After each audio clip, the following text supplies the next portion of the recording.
The rain was relentless, hammering the pavement outside the rusty anchor like it wanted to drown the whole damn city. I wiped down the bar counter, the rag catching on a sticky patch of spilled bourbon, while the jukebox wailed a Springsteen tune that felt too raw for 2A. My name's Eli, and I'm the guy who serves whiskey to broken souls in a Chicago dive bar. My own regrets clinging to me like cigarette smoke. Tonight, the bar was half dead, just a few regulars nursing their drinks and their grudges. I was pouring a double for Old Man Jenkins when the door swung open, letting in a gust of wet air and a man who didn't belong here. He was tall, broad-shouldered, with a face that could have been carved for a magazine cover, sharp jaw, blue eyes that cut through the haze like a blade. An alpha, no question, his presence filling the room like a storm cloud. He shook off his coat, rain dripping onto the floor, and sat at the bar. "Whiskey.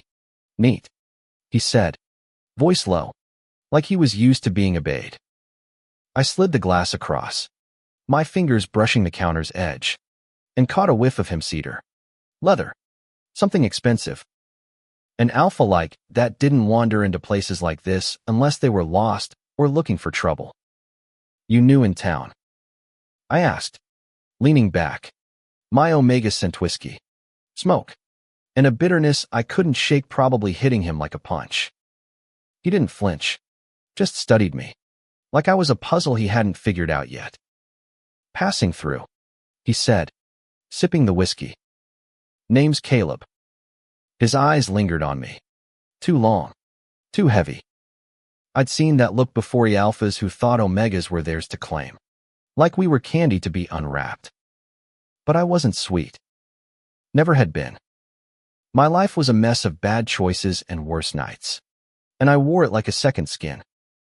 "You don't look like the rusty anchor type," I said, wiping a glass to keep my hands busy. "What's a guy like you doing in a dump like this?" He smiled, a flicker of something dangerous, and leaned closer. "Maybe I like the smell of whiskey and regret." My heart stuttered, but I laughed it off, tossing the rag over my shoulder. Guys like him didn't stick around for guys like me. The night dragged on, Caleb nursing his drink while I served the stragglers. He asked questions, small ones, about the bar, the city, my tattoos. I answered in half-truths, keeping my walls up.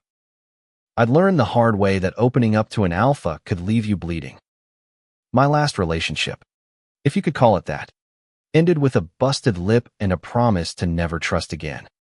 But Caleb's eyes kept pulling me in, like a tide I couldn't fight. By closing time, the rain had slowed to a drizzle, and Caleb was still there, watching me lock up. "You need a ride?" he asked, standing too close, his scent wrapping around me. I shook my head, my pulse racing. "I walk." "Clears my head." He nodded, like he understood, but didn't leave. Instead, he fell into step beside me, the city quiet except for our footsteps. "You don't have to do this," I said, shoving my hands in my pockets. "I'm not some damsel." He chuckled, a sound that warmed the cold night. "Never said you were, Eli. But maybe I want to." His words hung there, heavy with meaning I wasn't ready to unpack. We walked in silence, the tension between us thicker than the fog rolling off Lake Michigan. When we reached my apartment, a rundown walk-up in a neighborhood that smelled like desperation, I turned to face him.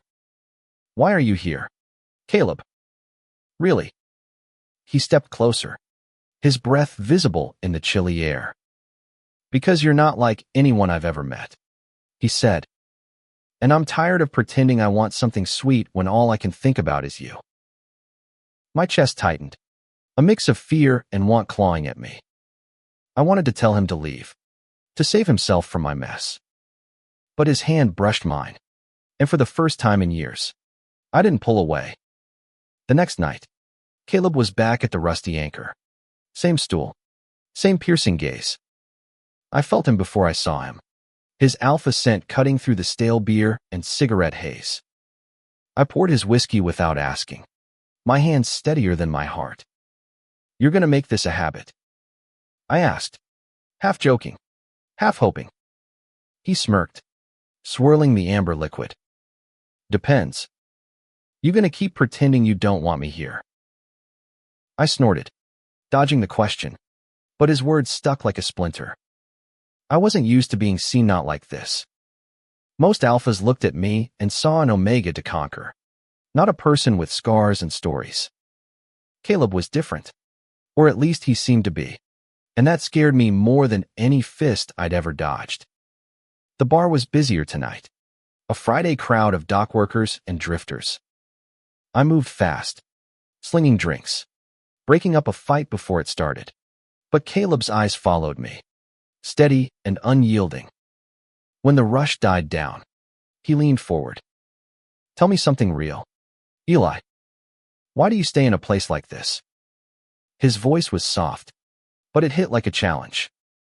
I shrugged, wiping down the counter. "Pays the bills. Keeps me out of trouble." Lies. The truth was uglier. I stayed because I didn't know how to leave. My mom died when I was 16. My dad drank himself into a grave, and I'd been running from foster homes and bad decisions ever since. The rusty anchor was my cage, but it was familiar. Caleb didn't push, just sipped his drink, but I could feel his curiosity, his need to know me. It made my skin itch. "What about you?" I shot back. "What's a fancy alpha like you running from?" His smile faltered, and for a moment, I saw something raw in his eyes. Pain, maybe, or guilt. "Family," he said finally. "Expectations. The usual." I wanted to ask more, but a drunk at the end of the bar started yelling, and I had to play bouncer. By the time I got back, Caleb was gone. A 20 and a note on the counter. "See you tomorrow." My heart did a stupid flip, and I hated myself for it. The next few nights followed the same rhythm. Caleb showing up, us trading stories, him peeling back my layers while I tried to keep my guard up. He told me about his life in New York, a world of boardrooms and penthouses, and how he'd walked away from it all. "Too many rules," he said one night, his hand brushing mine as I passed him a drink. "Too many people telling me who to be." I laughed, bitter. Must be nice to have a choice. He looked at me, serious now. "You always have a choice, Eli. You just have to be brave enough to take it." His words stung, because I wasn't brave, not then, not ever. I'd spent years surviving, not living, and Caleb was a reminder of everything I'd never dared to want. One night, after closing, we ended up at a 24-hour diner, sharing greasy fries and bad coffee. He talked about his sister, an omega who'd fought for her place in their family's empire, and I told him about the guitar I used to play before life got too heavy. It was easy, too easy, and that terrified me. When he walked me home, his hand grazed my back, and I let myself lean into it, just for a second. But the next night, trouble came. A group of alphas, rough and mean, rolled into the bar, their sense overpowering, aggressive. They zeroed in on me, their leader, a guy with a scar across his cheek, grinning like a predator. "Hey, Omega," he sneered. "You smell like you need a real alpha." I gripped the bar, my jaw tight, ready to swing if I had to. Caleb stood, his presence a quiet threat. "Back off," he said, voice low but deadly. The air crackled with tension, and I knew this wasn't just about might, was about Caleb, an alpha challenging their claim. The fight was quick, brutal, Caleb taking down the leader with a single punch. But as I watched him, blood on his knuckles, I realized I wasn't just falling for him, I was dragging him into my chaos. The bar was a mess after the fight. Broken glass, overturned stools, and the sharp tang of blood in the air. I sent the regulars home, told the cops it was just a drunken brawl, and locked the door. Caleb stood by the jukebox, wiping his split knuckles with a rag, his eyes still burning with that fierce, protective edge. "You didn't have to do that," I said, my voice rougher than I meant. "I can handle myself." He looked at me, unyielding. "I know you can, Eli. But you shouldn't have to." His words hit harder than any punch, cracking something inside me I'd kept buried for years. I turned away, grabbing a broom to sweep up the glass, because if I looked at him too long, I'd do something stupid like believe he meant it. We cleaned in silence, the tension between us a live wire. When the place was halfway decent, I poured us both a shot of whiskey. "To surviving," I said, raising my glass. He clinked his against mine, his gaze never leaving my face. "To more than that," he murmured, and my throat tightened. Outside, the rain had started again, a soft patter against the windows. Caleb followed me to my apartment, uninvited but not unwelcome. In my cramped living room, with its peeling paint and secondhand couch, he looked out of place, like a diamond in a junkyard. "Why do you stay here, Eli?" he asked, his voice gentle but insistent. "You're worth more than this." I laughed, sharp and bitter. "You don't know me, Caleb. You see what you want to see." He stepped closer, his scent wrapping around me, warm and grounding. "I see you," he said. "The real you. Not the bartender. Not the tough guy. The one who's still fighting to be whole." I wanted to argue, to push him away, but his hand cupped my cheek, and I froze. His touch was soft, careful, like I was something fragile. "You don't get it," I whispered. "I'm broken. Always have been." He shook his head, his thumb brushing my jaw. "Broken things can still be beautiful." He kissed me then, slow and deep, like he was pouring all his conviction into it. I kissed him back, desperate, hungry, my hands fisting in his shirt. For a moment, I let myself believe I could have him. But when we pulled apart, reality crashed in. "You're gonna leave," I said, my voice barely audible. "Guys like you always do." Caleb's eyes darkened, not with anger, but with resolve. "I'm not going anywhere, Eli. Not unless you tell me to." I wanted to believe him, but trust was a luxury I couldn't afford. Still, I let him stay that night, curled up on my couch, his presence a quiet promise I wasn't ready to trust. The next few weeks were a blur of stolen moments, late-night talks, shared cigarettes, his hand brushing mine as we walked the city. But the world wasn't kind to Omegas like me, and trouble kept finding us. A regular at the bar, a beta named Tommy, started spreading rumors about me and Caleb, calling me a slut who'd seduced a real alpha. The words cut, but I'd heard worse. Caleb, though, wasn't having it. He confronted Tommy, his voice cold and dangerous, and I had to pull him back before it turned bloody. "You can't fight everyone for me," I told him later, my voice shaking. "This is my life, Caleb. This is what it's like." He grabbed my shoulders, his eyes fierce. "It doesn't have to be. Let me in, Eli. Let me help you." But letting him in meant risking everything, my heart, my pride, my carefully built walls. And I wasn't sure I was strong enough for that. The city felt different with Caleb in it, like the gray of Chicago had a pulse now. We spent nights exploring dive bars and quiet corners, his laughter pulling me out of my shadows. But the weight of my past clung to me, heavier with every moment I let myself want him. I'd never been good at keeping good things, me mom's guitar, my first love, my dignity. Caleb was too good, and I was waiting for the moment I'd ruin it. One night, he took me to a rooftop bar, far from the rusty anchor's grime. The skyline glittered below, and he looked at me like I was the only thing that mattered. "What do you want, Eli?" he asked, his voice cutting through the city's hum. "Not what you're stuck with, what do you want?" I stared at the horizon, my throat tight. I don't know, I admitted. I've never let myself think about it. He reached for my hand, his fingers warm against my calluses. Think about it now, he said. With me. I wanted to tell him I dreamed of music, of a life where I wasn't defined by my scent or my mistakes. But the word stuck, and instead, I kissed him, hard and urgent, like I could anchor myself to him.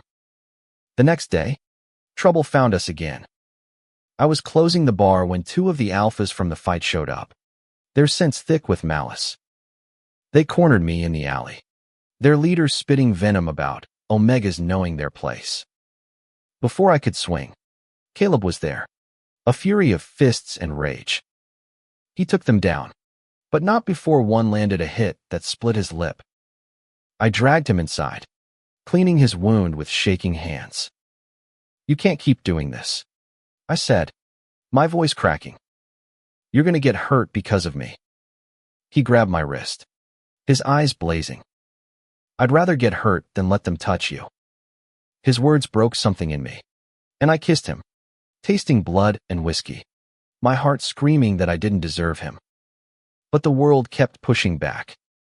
My boss, a grizzled beta named Hank, caught wind of the fights and threatened to fire me. You're bad for business, Eli, he growled. Keep your alpha drama out of my bar. I nodded, swallowing my pride. But Caleb was furious. You don't have to take this, he said later, pacing my apartment. You're worth more than this place. I laughed. Hollow. You keep saying that, but this is all I've got. You think I can just walk away? He stopped, his eyes soft but fierce. You can. With me. I've got a place in New York, a life we could build. You don't have to stay here. His words were a lifeline, but I was too scared to grab it. Leaving meant trusting him, trusting myself, and I'd failed at both before. That night, we lay in my bed, his arms around me, his heartbeat steady against my back. I'm falling for you, Eli, he whispered, and I felt my walls crumble. But fear was louder than love, and I couldn't say it back. Instead, I held him tighter, praying I could keep him without breaking us both. The weeks blurred, each day with Caleb a mix of joy and dread. He was relentless, showing up with coffee, dragging me to open mics where I'd strum a borrowed guitar, his eyes lighting up when I played. But the bar fights, the whispers, the weight of my past, they didn't stop. I was an Omega in a world that didn't let us forget it. And Caleb's belief in me felt like a dream I'd wake up from. One night, he convinced me to sneak into a closed music shop, just the two of us and a dusty old piano. I played a melody I'd written years ago, raw and broken, and he listened like it was a symphony. You're incredible, he said, his voice thick with awe. Why'd you stop?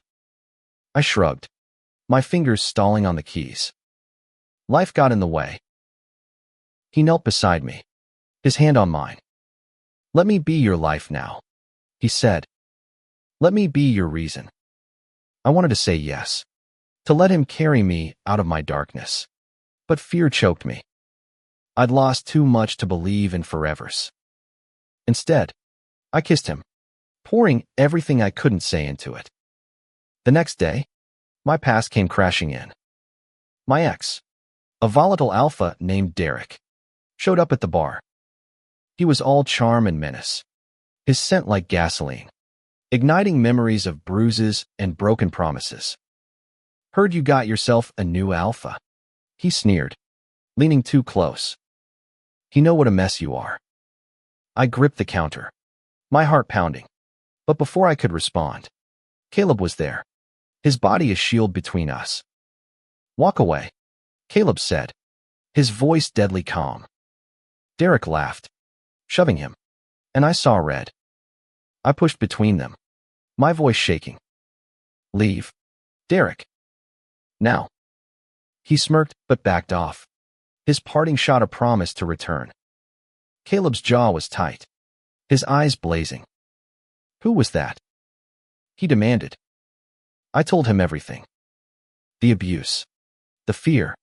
The way Derek had broken me. Caleb listened. His hands clenched. And when I finished, he pulled me into his arms. He'll never touch you again, he swore. But Derek wasn't done. The next night, he trashed my apartment, leaving a note. You're mine. Omega. I stared at the wreckage. My guitar smashed. My heart in pieces.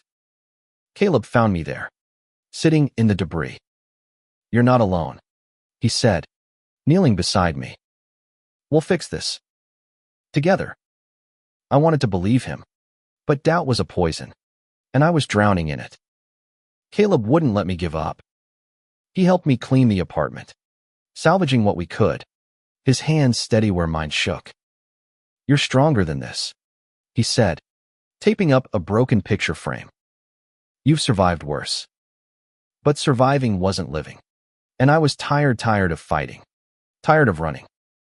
I looked at him, his face smudged with dust, and wondered how someone so good could want someone so broken. We reported Derek to the cops, but they shrugged it off. Another Omega. Another problem. Caleb was furious, but I wasn't surprised. The world didn't care about people like me. We'll handle it, he said, his voice fierce. He won't hurt you again. I nodded, but fear gnawed at me. Derek wasn't just an ex, was a ghost that wouldn't stay buried. Caleb started staying over, his presence a shield against the world. We'd lie in bed, talking about dreams we'd buried, his of a life free from his family's expectations, mine of music and freedom. One night, he traced the scars on my wrist, relics of a darker time. You're still here, he whispered. That's what matters. I kissed him, tears in my eyes, and for the first time, I let myself hope. But hope was dangerous. Derek came back, this time with friends, catching us outside the bar. The fight was brutal, Caleb taking hits to keep me safe. I fought too, my fists bloody, my heart screaming. When it was over, Derek was gone, but Caleb was battered, his shirt torn, his eyes wild. I'm okay, he said, but I wasn't. I couldn't keep dragging him into my hell. I can't do this, I said, my voice breaking. You deserve better than my mess. He grabbed my face, his eyes fierce. I want you, Eli. All of you, whiskey, smoke, regret, everything. His words broke me, and I collapsed into him, sobbing, my walls finally crumbling. The next day, Caleb took me to a music studio, a friend's place he'd called in a favor for. Play, he said, handing me a guitar. I did, pouring my pain into the strings. And when I finished, he was crying. That's who you are, he said. Not the bartender. Not the Omega. You. For the first time, I believed him. The studio session changed something in me. I started playing again. Small gigs at open mics. Caleb in the crowd, his smile brighter than the stage lights. But Derek's shadow lingered. He sent threats, anonymous texts that made my skin crawl. Caleb wanted to hunt him down, but I begged him to let it go. He's not worth it, I said. You are. We started planning a future New York, a fresh start. Caleb had a friend who owned a bar, said they needed a musician. It felt like a dream, but I let myself want it. One night, we sat on my fire escape, the city sprawling below. I love you, I said, the words slipping out before I could stop them. Caleb's eyes softened, and he kissed me, slow and sure. I love you too, Eli. But dreams don't come easy. Hank fired me, said the bar couldn't handle the drama. I was jobless, my savings gone, but Caleb wouldn't let me spiral. We'll figure it out, he said, pulling me close. He got me a gig at a friend's club, and for a while, it felt like we were winning. Then Derek struck again. He cornered me after a show, his knife glinting in the alley's dim light. "You think you can run?" he snarled. I froze, my past choking me. But Caleb appeared, his voice a low growl. "Touch him, and you're dead." Derek lunged, and Caleb tackled him, the knife skidding across the pavement. I grabbed it, screaming for Derek to leave, my voice raw with rage and fear. The cops came this time, and Derek was arrested. But the damage was done. I was shaking, my confidence shattered. Caleb held me, his arms a fortress. "We're leaving," he said. "Tomorrow. New York. No more looking back." I nodded, tears falling, ready to let go of Chicago's ghosts.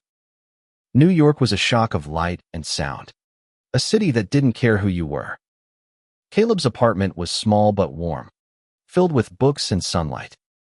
I got a job at his friend's bar, playing gigs on weekends, my music finding a home in smoky rooms. For the first time, I felt like I belonged not as an Omega, not as a bartender, but as Eli, the guy who'd survived. Caleb was my anchor, his love steady through my doubts. We fought sometimes about money, about my fear of screwing up, but we always came back to each other. One night, I played a song I'd written for him, raw and honest, in a crowded club. The crowd cheered, but I only saw him, his eyes shining with pride. Derek was gone, locked up for good, but his shadow lingered in my nightmares. Caleb was there every time, holding me, reminding me I was more than my past. "You're my home," he said one night, his voice soft against my skin. I kissed him, my heart full, knowing he was mine too. Months later, we stood on a rooftop, the city glittering below. I wasn't the bartender anymore, wasn't just whiskey and regret. I was a musician, a lover, a man who'd chosen to live. Caleb took my hand, his ring glinting a promise we'd made in private. No one else's business. "You're my everything," he said. I smiled, my scars still there but softer now, like notes in a song I'd learned to love. "And you're mine," I said, meaning it. We weren't perfect, but we were real, and that was enough. The city roared below, but all I heard was his heartbeat, steady and true, a rhythm I'd follow anywhere.